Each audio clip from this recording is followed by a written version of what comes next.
As the father of a college sophomore, I am awarding this week's Inflation Fighter Award to none other than Texas Governor Greg Abbott, who announced he'll continue to freeze tuition rates at our state's public institutions of higher learning.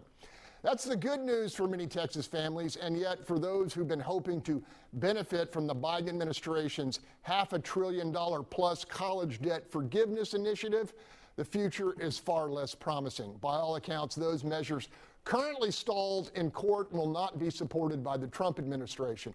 Panel, what's your point? Paul Castro, thoughts there?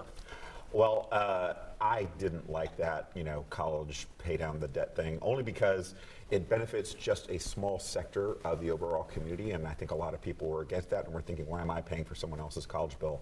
I do support the fact that, Abbott's holding the line on college costs. Back when I was in college, and this was more than a few days ago, I could work a summer and have almost enough money to pay for a semester's worth of fees. And nowadays, you have to save like half of your salary to fund your kid for 1 year. And that's just untenable. So I'm thankful that that's happening. I do think that colleges and universities are going to have to take a look at their fat and trim that. Yeah, April, I know you have young people that you're rearing. I'll tell you a story. I could take 15 semester hours back when I was in college for $350. Hey. Pretty crazy. Anyway, thoughts here.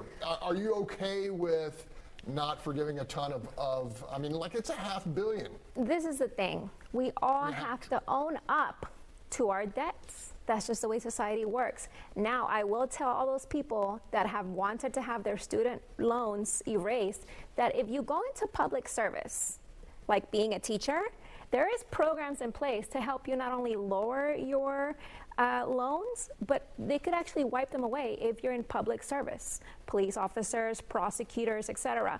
I'm really happy with Governor Abbott making this freeze because we have 2 kids in college now, and I'm not the type of mom that I believe in paying for my child's way. I make them get their loans on their own so that they're not going back and forth and saying, oh, well, today I'm going to be a teacher, tomorrow I'm going to be a nurse. So they have to own up and they have to be responsible, and you teach responsibility by making a person financially responsible. Sue, what do you make of this? I mean, there's the argument that the Biden administration was trying to buy votes by this massive $500 billion program. Is there a middle ground there, you think? I don't know. When I worked for State Comptroller John Sharp, he did the Texas Tomorrow Fund, which sounded like a great idea. Pay your tuition now at this cost. And I really don't know whatever happened to that program, if it's still going on, but it was a good idea. Look, in order for us to stay a strong nation, we need an educated nation. And to make it so costly for people that want to be educated to continue on keeping us, a great, innovative nation.